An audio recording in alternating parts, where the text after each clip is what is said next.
Hello friends, இன்றைக்கி நம்ம cook with குட்டியில் Vinayagar Chaturthi பட்சணங்கள் சீரீஸில் இனிப்பு பிடி கொழுக்கட்டை எப்படி நம்ம செய்கிறது சாஃப்டாக வரதுன்னு பார்க்கலாங்க. இதுக்கு நம்ம கடைகளில் விற்கிது இல்லைங்களா கொழுக்கட்டை மாவு, அதுதான் நான் எடுத்திருக்கேங்க. அது 1 கப் எடுத்திருக்கேங்க. அதுக்கு வந்து 3/4 கப் அளவுக்கு வெல்லம், ஒரு கொஞ்சம் தேங்காய் திருவியது, ஏலக்காய் தூள், 1 ஸ்பூன் நல்ல நெய்யுங்க, அப்புறம் வந்து ஒரு சின்ன ஸ்பூன் அளவுக்கு கருப்பு எள். நம்ம வெள்ளை எள்ளை விட இந்த கருப்பு எள் வந்து இதில் போட்டுக்கிறப்ப எடிபிளாக நமக்கு அங்கங்கே அழகாக தெரியும். அதுக்காக தான் இந்த வெள்ளை எள்ளுக்கு பதிலாக கருப்பு எள் போட்டுக்கிட்டேங்க. நீங்கள் உங்களுக்கு வெள்ளை எள் பிடிச்சதுன்னா அது கூட போட்டுக்கோங்க. இப்போ இந்த மாவு வந்து லைட்டாக வந்து சூடுபடுத்திக்கிறோங்க, வறுத்துக்கிறோம். அது பாருங்கள், நான் சூடாக இருக்கப்பே தொட்டு பார்க்குறேன். நம்ம கையில் பொறுக்கிற அளவுக்கு சூடு பண்ணிக்கோங்க. சூடு பண்ணி அதை வந்து எடுத்து வச்சுக்கிறோம். இப்போ நம்ம வந்து இந்த 3/4 கப் வெல்லத்துக்கு வந்து 1 கப் அளவுக்கு தண்ணி ஊற்றி நல்லா கொதிக்க வச்சுக்கிறோங்க. தண்ணியில் வந்து இந்த வெல்லம் நல்லா கரைஞ்சிடணுங்க. கரைஞ்சா போதும். இதை வந்து நம்ம வடிச்சிடலாம். ஏன்னா அதில் மண் குப்பை எதாவது இருக்குங்க, தூசு எதாவது இருக்கும். அதுக்காக அதை வந்து நம்ம வடிச்சிடுறோம். வடிச்சிட்டு திரும்ப அதே பேனையும் ஒரு தடவை நான் கழுவிட்டேங்க. அதுலேயும் மண் கீழே தங்கியிருக்கோம் இல்லைங்களா, அதனால் அப்புறம் திரும்ப வந்து நம்ம வடித்த வெள்ளை கரைச்சலை வந்து இது கூட சேர்த்துட்டேன். இப்போ நம்ம வறுத்து வச்சுருக்கோம் இல்லைங்களா 1 கப் மாவை இது கூட சேர்த்துக்க போகிறோம். அதுக்கு முன்னாடி இதில் வந்து ஒரு ஸ்பூன், பெரிய ஸ்பூன் அளவுக்கு நெய் விட்டுக்கிறோங்க.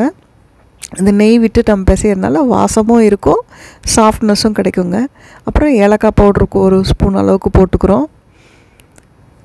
அப்புறம் நம்ம துருவி வச்சுருக்கோம் இல்லைங்களா தேங்காய், அந்த தேங்காய் வந்து இதில் வந்து போட்டுக்கிறோங்க. நம்ம தேங்காய் வந்து இதில் கட் பண்ணி சின்னதாக சில்லாக பல்லாக கூட போட்டுக்கலாம். நான் வந்து இன்றைக்கி துருவின தேங்காய் தான் போட்டுக்கிறேங்க, பச்சையாக தான் போட்டுக்கிறேன்.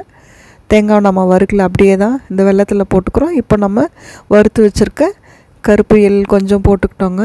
இப்போ இதெல்லாம் நல்லா கொதித்து வர்றப்போ நம்ம வறுத்து வச்சுருக்கோம் இல்லைங்களா, வறுத்து ஆற வச்சு எடுத்து வச்சுருக்க பச்சரிசி மாவு வந்து இது கூட சேர்த்துக்கிட்டோங்க.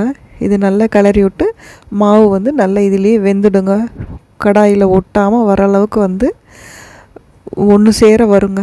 பாருங்கள், நம்ம ஃபைனலாக பார்க்கலாம் அது எப்படின்னு. கிளறி விட்டுக்கிட்டே இருங்க, இல்லைனா கட்டி போட்டுரும் மாவு.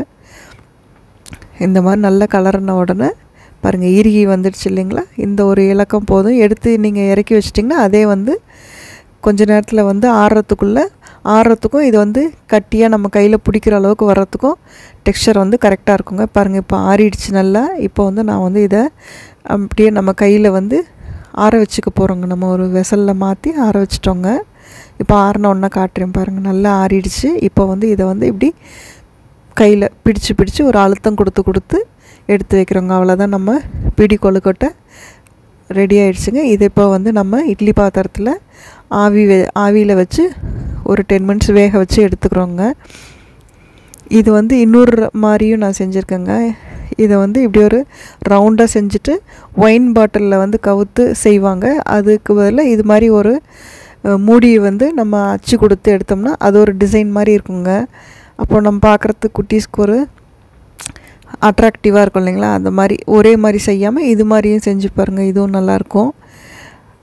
இப்போ நம்ம இட்லி பாத்திரத்தில் வந்து நல்லா தண்ணி கொதிச்சிடுச்சுங்க. அதில் வந்து நான் வந்து வேக வச்சு ஒரு 10 மினிட்ஸ் வேக வச்சு வேக வைக்கலாங்க. வெந்ததுக்கப்புறம் பார்ப்போங்க இது எப்படி சாஃப்டாக வருதுன்னு. 10 மினிட்ஸ் ஆயிடுச்சு, நல்லா வெந்துடுச்சுங்க. இது ஒரு டூத் பிரிக்கோ இல்லை வந்து ஒரு கம்பியோ வச்சு இப்படி குத்தி பார்த்திங்கன்னா உங்களுக்கு தெரியுங்க, நல்லா ஒட்டாமல் வருது பார்த்திங்களா. அப்போ வந்து வெந்துருச்சுன்னு அர்த்தங்க. இப்போ நம்ம வந்து ஸ்டவ் ஆஃப் பண்ணிவிட்டு பரிமாறிக்கலாங்க.